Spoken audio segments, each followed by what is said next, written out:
Hello and assalamu alaikum everyone. It's Chandni from Super School, your super instructor. Now, today I have brought another episode for my vocabulary series, and if you don't know what I'm talking about, then you have to go back and watch my previous vocabulary episodes. Yes. So, in my vocabulary series, so far I have added 15 videos. So if you multiply 3 with 15, so it's like almost 45 words. Approximately, I have covered 45 words. So you can just sit at the comfort of your home and through YouTube channel for free learn words with me in just 5 minutes. So today I have brought another 3 words. Yes, I will cover 3 more words which you have heard of but you don't know how to use them, or probably you know but you haven't used them, right?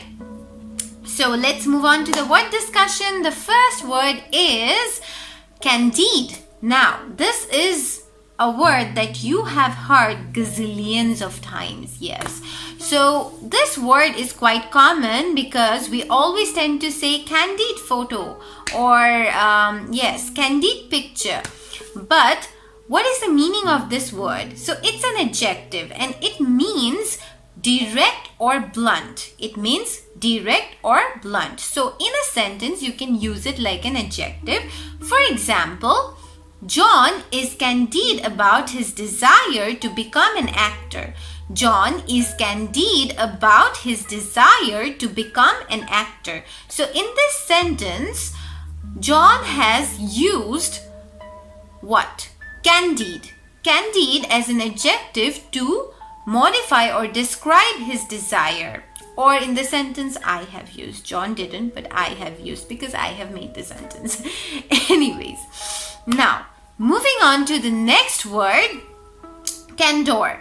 Kandor is a noun and it means the trait of being honest and frank. The trait of being honest and frank. So we often meet people who are, whom we can say they are candors. Yeah? So in a sentence, you will use this word like a noun. So let's see an example.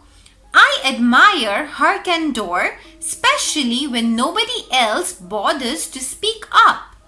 So, suppose you are in a situation like this where nobody is speaking up or kind of protesting any discussion which is quite controversial. So at that time, you can use this word in to express your opinion, right?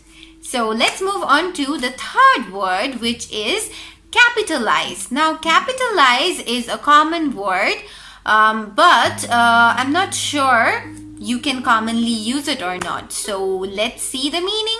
Capitalize is a verb which means to use or to use in such a way that it is at your advantage. So to your advantage, right? So to use to your advantage. Now, let's see an example.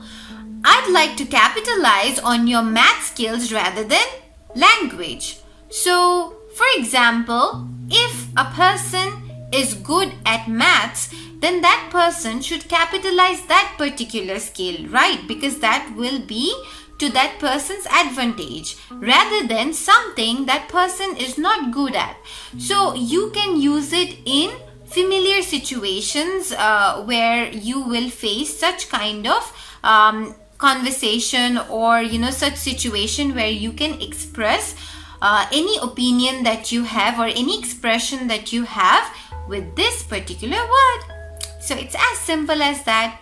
So thank you so much for listening to me patiently, and don't forget to like and subscribe my channel, and don't forget to follow my Facebook page as well, and you can also join my course, Complete English Language Learning course, where I'll be able to help you in a much more broader manner. Yes, thank you so much.